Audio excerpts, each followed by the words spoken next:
Hello everyone, दोस्तों मैं अरुण शर्मा। आप देख रहे हैं द सोर्स। दोस्तों इस वीडियो में बात करने वाले हैं राजस्थान में जो संग्राम चल रहा है, उस संग्राम में किसकी तूती बोलने वाली है। दोनों बीजेपी की बात करें या कांग्रेस की बात करें, दोनों पार्टियों की समस्या एक ही है, वो सीएम को लेके। तो दोस्तों इस टॉपिक को शुरू करने वाले हैं। अगर आप चैनल पहली बार तो जुड़ सकते हैं सब्सक्राइब करके। दोस्तों बात कर रहे थे सियासी संग्राम की कि जो राजस्थान का दंगल है, इस बार उसको कोई भी सरकार पूरी तरीके से जुटाने में नाकामयाब रही, चाहे वो केंद्र सरकार हो चाहे गहलोत की सरकार हो। दोनों पार्टियों में एक ही समस्या का बार बार आकलन किया जा रहा है, वो है सीएम के फेस को लेके। अगर कांग्रेस की बात करें तो अशोक गहलोत सबसे ऊपर चल रहे थे, पर सचिन पायलट को बीच में जनता ने काफी पसंद किया और इसके चलते कांग्रेस पार्टी में अब काफी घमासान हो गया इस बात को लेकर कि सीएम कौन बनेगा। तो कांग्रेस आला कमान ने एक निर्णय लिया कि जो सूबा लेके आएगा, जो सबसे ज्यादा अपनी सीटें निकाल के लाएगा, एक तरीके से 50-50 का फॉर्मूला कांग्रेस ने तय कर दिया कि सचिन पायलट का अगर इस बार दबदबा ज्यादा होता है तो शायद सीएम की रेस में वो आगे रहेंगे। इसी की बात को चलते अगर हम बीजेपी की सरकार की बात कर लेते हैं, तो बीजेपी सरकार में वसुंधरा राजे को लेके अब तक अटकलें खारिज रही हैं। कुछ भी वसुंधरा राजे को लेकर आलाकमान करने से डर रहा है, पर उन्होंने फिलहाल मोदी फैक्टर का रूप दे दिया है।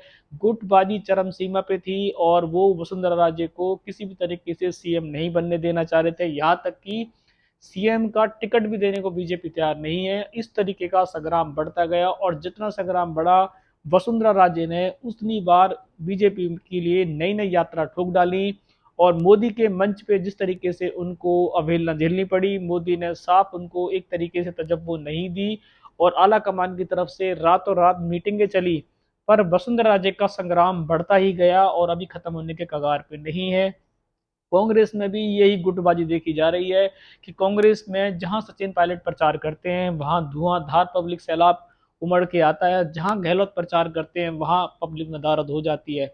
अब सियासी संग्राम दोनों पार्टी के लिए घमासान बनता जा रहा है कि अगर दोनों पार्टियां एक तरीके से एकजुट नहीं होंगी तो शायद इस बार दोनों पार्टियां कवायद लगा ले, सरकार तीसरी ही बनेगी और दोनों में फोटो का बहुत नुकसान होने वाला है।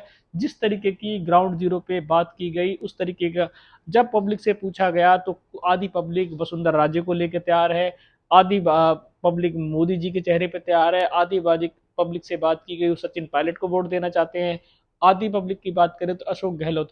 अगर दोनों पार्टियों में समय रहते एकजुटता नहीं आई और वसुंधरा राजे किसी भी तरीके से पार्टी को डिनॉय कर जाती हैं, तो इस बार बीजेपी को भी काफी नुकसान उठाना पड़ेगा। और सचिन पायलट को भी अगर इस बार तजर्बा पूरी नहीं दी गई जिस तरीके की वो कमान चाहते हैं, तो सियासी संग्राम भले ही दोनों पार्टियों के लिए बढ़ेगा और ना कांग्रेस सीट निकाल पाएगी ना बीजेपी सीट निकाल पाएगी। इसके बीच में जो निर्दलीयों का आंकड़ा है वो बढ़ना शुरू हो चुका है, क्योंकि उन दोनों ने एक तरफ से गहलोत की सरकार का जो भ्रष्टाचार का मुद्दा था वो पब्लिक में काफी अभी तक भूले नहीं है, लोग उसको याद कर रहे हैं।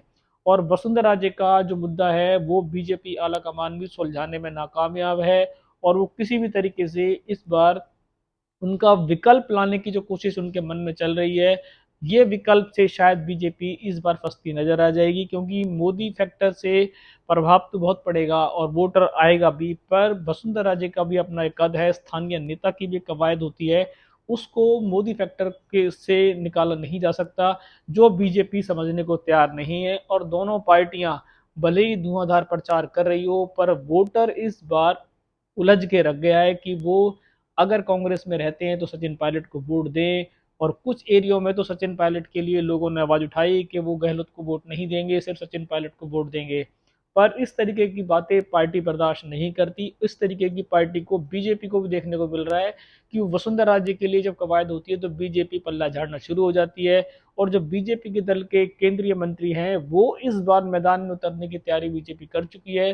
वसुंधरा राजे के दल को और वसुंधरा राजे का जो गुट है उसके पत्ते उन्होंने पहले ही काट दिए और खुद वसुंधरा राजे का पत्ता भी बीच भंवर में लटका हुआ है कि किसी भी तरीके से इस बार बीजेपी चाहती है कि महारानी का शासन को मुक्त किया जाए और बीजेपी फुल एजेंडे से आ जाए। पर अभी इसमें बुद्धिजीवियों से बात की गई, प्रैक्टिकल जीरो से बात की गई, वो ये कहते हैं कि बीजेपी भले ही सीट निकाल जाएगी, पर 20 से 25 सीटें जो वसुंधरा राजे के मन में हैं, उन सीटों का नुकसान बीजेपी को उठाना पड़ेगा। अगर बीजेपी समय रहते वसुंधरा राजे को मनाने में नाकामयाब रहती है।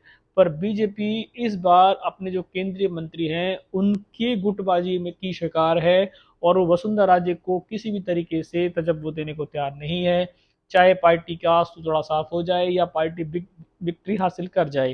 कांग्रेस की बात करें तो कांग्रेस का भी यही समीकरण है कि कांग्रेस ने अगर सचिन पायलट को समय रहते सीएम का चेहरा बनाया होता तो शायद एक तरफ विक्ट्री देखी जा सकती थी, पर ऐसा अब उन्होंने नहीं किया। वो भी उनके साथ में भी एक दल है कि गहलोत को भी नाराज नहीं करेंगे और सचिन पायलट को भी नाराज नहीं करेंगे। पर ये समीकरण दोनों पार्टियों के लिए एक दुविधा बनता जा रहा है और संग्राम बराबर खड़ा है। अगर गहलोत का गुट और सचिन का गुट इस इलेक्शन में एक नहीं हुए तो इनकी कांग्रेस की भी करारी हार होगी। और अगर सियासी संग्राम में वसुंधरा राजे को बीजेपी का समर्थन नहीं मिला तो बीजेपी विक्ट्री हासिल करने में काफ़ी पीछे रह जाएगी और उनको सबको फिर एक जोड़ तोड़ निर्दलियों के ऊपर, सरकार के ऊपर डिपेंड होना पड़ेगा, जो आंकड़ा छूने के लिए मुश्किल हो जाएगी दोनों पार्टियों को। पर संग्राम अभी कुछ टाइम रह गया है राजस्थान के दंगल में।